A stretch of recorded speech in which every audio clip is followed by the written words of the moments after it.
గత కొంతకాలంగా కాంగ్రెస్ పార్టీ ద్వారా మనకు అన్యాయం జరిగింది, సీట్ల కేటాయింపులో ప్రధానంగా అన్యాయం జరిగిందని చెప్పి ఒక నెల రోజులుగా మేము జనంలో ఉన్న విషయం మీకు తెలుసు.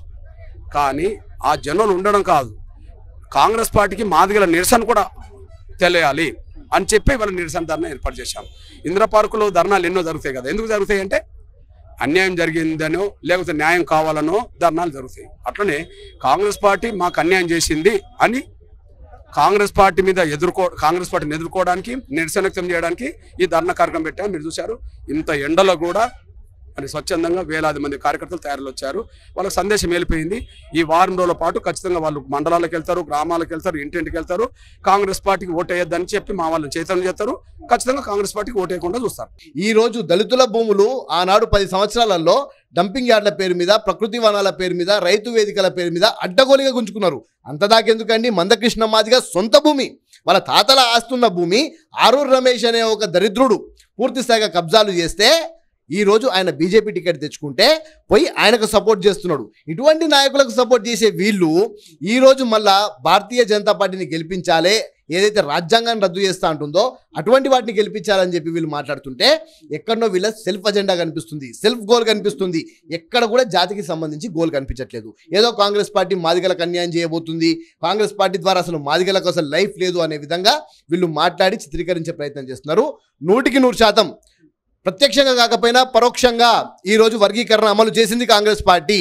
మాదిగలకు కార్పొరేషన్, మాలలకు కార్పొరేషన్, ఉపకులాలకు కార్పొరేషన్ ఇచ్చి అన్ని కులాలకు ఎవరికి ఎంత జనాభా ఉందో ఆ జనాభా ప్రకారము రేపు 100 లోన్లు వస్తే ఆ 100 లోన్లో జనాభా ఎంత ఉందో అంతమందికి ఈక్వల్గా డిస్ట్రిబ్యూట్ అయ్యే పని కాంగ్రెస్ పార్టీ చేస్తుంది.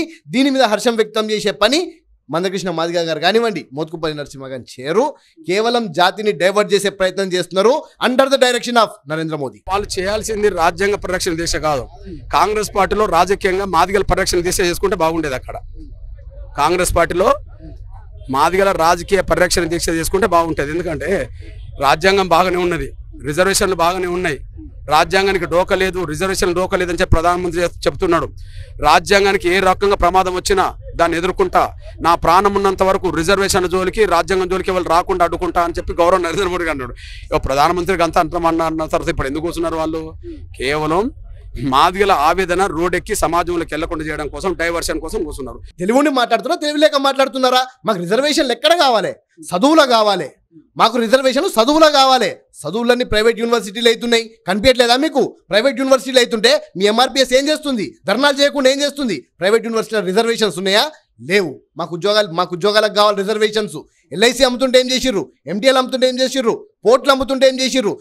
రైల్వే స్టేషన్లు అమ్ముతున్నారు, ప్లాట్ఫామ్లు అమ్ముతున్నారు, ఎయిర్పోర్ట్లు అమ్ముతున్నారు. ఇవన్నీ అమ్ముతుంటే ఏం చేస్తున్నారు?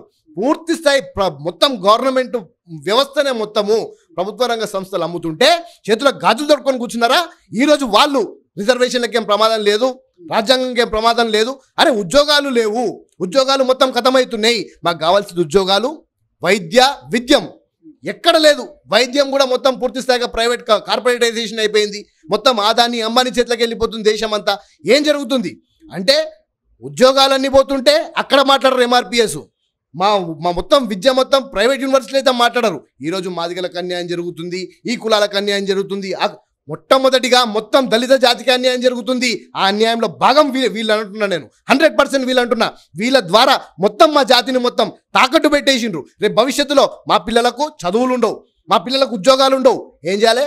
ప్రైవేట్ యూనివర్సిటీలలో పోయి మేము అడక తినాలా? ప్రైవేట్ ఉద్యోగాలు చేసుకుంటే అడక తినాలా? వీళ్ళ ఉద్దేశం అదా? ఏదైతే నరేంద్ర మోదీ గారు మొత్తం సంస్థలు నమ్ముతున్నారో ఆయనని బట్టలు ఉడిదీసి నిలబెట్టాల్సిన ఈ జాతి ఈరోజు ఆయన మోచేతి నీళ్ళు తాగాలని చెప్పి ఓటేయమని చెప్పి అడుగుతున్నారా? బరాబర్ అడుగుతున్నాం ఎంఆర్పిఎస్ నాయకులను. తప్పిది. పూర్తి స్థాయిగా మీకున్న వ్యవస్థను మీరు వాడుకొని ఈరోజు కాంగ్రెస్ పార్టీ మీద దుష్ప్రచారం చేస్తున్నారు. కాంగ్రెస్ పార్టీ కమిటెడ్ ఉంది, 100% దళితులకు కమిటెడ్ పార్టీ కేవలం కాంగ్రెస్ పార్టీ. మొన్న అసెంబ్లీ ఎన్నికల్లో కేసీఆర్ కుటుంబం మీద వ్యతిరేకతతో ఏ కాంగ్రెస్కి అయితే మాదిగలు ఓట్లేశారో కదా, ఇప్పుడు అదే మాదిగలు కాంగ్రెస్ పార్టీకి ఓట్లు వేయడానికి అయితే సిద్ధంగా లేరు. ఈ చైతన్యం అయితే మాదిగలు పెరుగుతున్నది. సేమ్ టైం గాంధీ భవన్లో కూర్చున్న వాళ్ళు కూడా ఓటేయరు, గుర్తుపెట్టుకో. గాంధీ భవన్లో దీక్ష చేసుకున్న మాదిగలు కూడా కాంగ్రెస్కి ఓటేయరు. ఇప్పుడు మేము ఎవరికి ఓటేయాలి, ఎవరికి ఓటేయొద్దు అని చెప్పడానికి మేము ఎంఆర్పిఎస్ నాయకులం కాదు. మందకృష్ణ మాదిగ గారు ఎవరికి ఓటేయమంటే వాళ్ళకి వేయడానికి వారి తొత్తులం కాదీడ. కాంగ్రెస్ పార్టీ పరంగా ఏదైతే దేశానికి ఈరోజు మేము ఈ నిల్చోటానికి కారణం ఉందో, రాజ్యాంగాన్ని రచించుకునే అవకాశం బాబాసాహెబ్ అంబేద్కర్ గారికి ఇచ్చింది, లా మినిస్టర్ చేసింది, ఈరోజు రాజ్యాంగం ఉంది కాబట్టి మేమున్నాం. ఏ పార్టీ అయితే పూర్తి స్థాయిగా మమ్మల్ని ఇక్కడ నిల్చోబెట్టిందో తప్పకుండా మేము దానికి ఓటేస్తాం. చచ్చిపోయేదాకా 3 రంగుల కండువాతోనే చచ్చిపోతాం తప్ప ఇంకా వేరే పార్టీకి ఓటేయం. కాంగ్రెస్ పార్టీని ఎవరైతే మా దగ్గర వేదిక మీద కూర్చొని ధర్నా చేసిండ్రో, ఎవరైతే దీక్షలో పార్టిసిపేట్ చేసిండ్రో 100కు 100% మేము ఒక్కరం కాదు, ఒక్కొక్కరం మందగా పోయి 1000 ఓట్లు వేపిస్తాం మాదిగలతో. కాంగ్రెస్ పార్టీలో మాదిగలకు అన్యాయం జరుగుతుంది. అక్కడ ఉండడం ఎందుకు? బానిసత్వం చేయడానికి ఉండాలి. ఇక్కడ బతుకన్ను ఉన్నది కదా, అక్కడ మీరు బానిసత్వం చేయడానికి ఉన్నారు, ఇక్కడ బతుకున్నది కదా. బతుకేంటిది?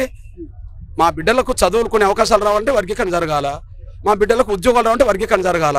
కాంగ్రెస్ మోసం చేసింది కదా అధికారం ఉన్నప్పుడు, మనకు అక్కడ ఉంటారేంది? బానిసత్వం ఎవరు అనేది, బానిసత్వం అనే పదం మొదలైంది బీజేపీ నుంచి. బీజేపీ అంటేనే బానిసత్వం, జోకర్ల పార్టీ.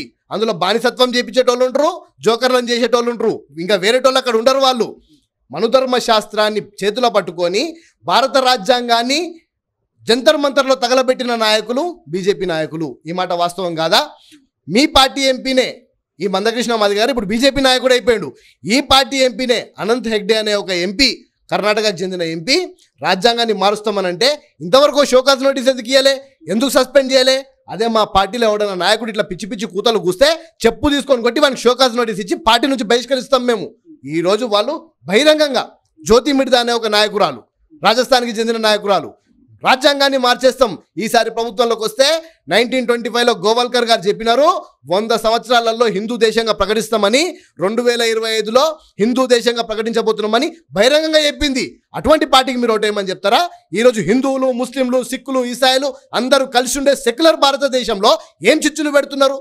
మా ముస్లింల రిజర్వేషన్లు తీసి వీళ్ళకు పంచుతాం, వాళ్ళకు పంచుతాం. దమ్ము ధైర్యం ఉంటే ఎంత జనాలు ఉన్నారో అంత జనాలకు ఈ దేశ సంపదను పంచిపెట్టండి, ఆ దేశ జనాభాకు అనుగుణంగా రిజర్వేషన్లు ఇవ్వండి. అంతేగాని పిచ్చి పిచ్చి కూతలు కూస్తే మా పార్టీ నాయకులు మేము ఊరుకునే పరిస్థితుల్లో లేము.